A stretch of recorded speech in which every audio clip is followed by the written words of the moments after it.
Praise the Lord. கர்த்தரும் இரட்சகருமாகிய இயேசு கிறிஸ்துவின் இனிய நாமத்தினாலே உங்களுக்கு என் அன்பின் வாழ்த்துக்கள். இந்த நல்ல நாளை காண செய்த தேவனுக்கு ஸ்தோத்திரம் உண்டாவதாக. கர்த்தர் உங்கள் ஒவ்வொருவரையும் ஆசீர்வதித்து நடத்துவாராக. லூக்கா 24வது அதிகாரம் 49வது வசனம். என் பிதா வாக்குத்தத்தம் பண்ணினதை இதோ நான் உங்களுக்கு அனுப்புகிறேன். நீங்களோ உன்னதத்திலிருந்து வரும் பலனால் தரிப்பிக்கப்படும் வரைக்கும் எருசலேம் நகரத்தில் இருங்கள் என்றார். ஆண்டவராகிய இயேசு கிறிஸ்து மரித்து அடக்கம் பண்ணப்பட்டு தாம் சொன்னபடி 3ஆம் நாள் உயிரோடு எழுந்து சில காலம் தம்முடையவர்களோடு சஞ்சரித்து இப்பொழுது எடுத்துக்கொள்ளப்பட போகிறார். எடுத்துக்கொள்ளப்படுவதற்கு முன்பதாக தம்முடைய சீஷர்களை அழைத்து கொண்டு வந்து அவர்களிடத்தில் சொன்ன வார்த்தை என்ன வார்த்தை சொல்லுகிறார்? பிதா வாக்குத்தத்தம் பண்ணினதை இதோ நான் உங்களுக்கு அனுப்புகிறேன். பிதா வாக்கு கொடுக்கிறார், அதை குமாரனாகிய கிறிஸ்து நமக்கு தருகிறார். அப்படி சொல்லிவிட்டு அடுத்த வார்த்தை சொல்லுகிறார், நீங்களோ உன்னதத்திலிருந்து வரும் பலனால். உன்னதத்திலிருந்து வரும் பலன் என்ன? பிதா கொடுத்த வாக்குத்தத்தம். இயேசு நமக்கு தருகிறார் அந்த வாக்குத்தத்தம். பிதா அவர்களுக்கு என்ன வாக்குத்தத்தம் கொடுக்கிறார்? ஹோலி ஸ்பிரிட், பரிசுத்த ஆவி. அந்த வாக்குத்தத்தம் வர்றது வரைக்கும் எருசலேம் நகரத்தில் இருங்கள் என்றார். வாக்குத்தத்தத்தை நாம் வார்த்தை மூலமாய் கேட்கிறோம். அதை பெற்றுக்கொள்ளும் வரைக்கும் நம்மை தேவன் எங்கே பார்க்க விரும்புகிறார் தெரியுமா? அவருடைய சமூகத்திலே. எருசலேம் நகரம் என்பது எருசலேம் மகாராஜாவின் நகரம், அவருடைய பிரசனம் இருக்கிற இடம்.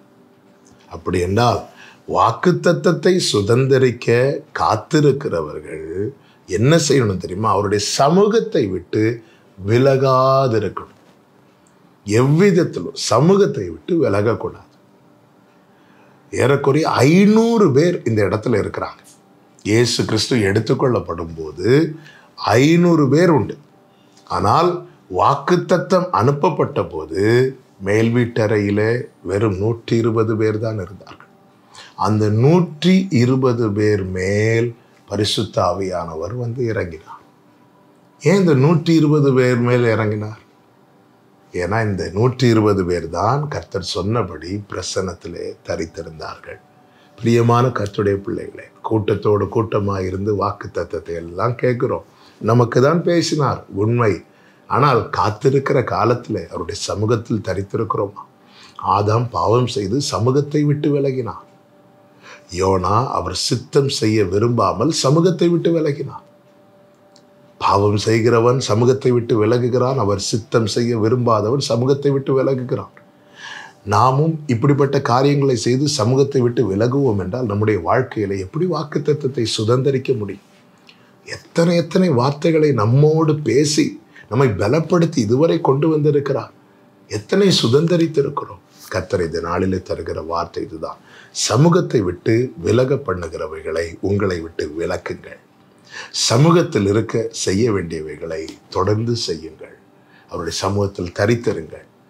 இயேசு கிறிஸ்து எடுத்துக்கொள்ளப்பட்ட பிறகு சீஷர்கள், சில ஸ்திரீகள் என 120 பேர் ஒரு மேல் வீட்டில் ஏறுறாங்க.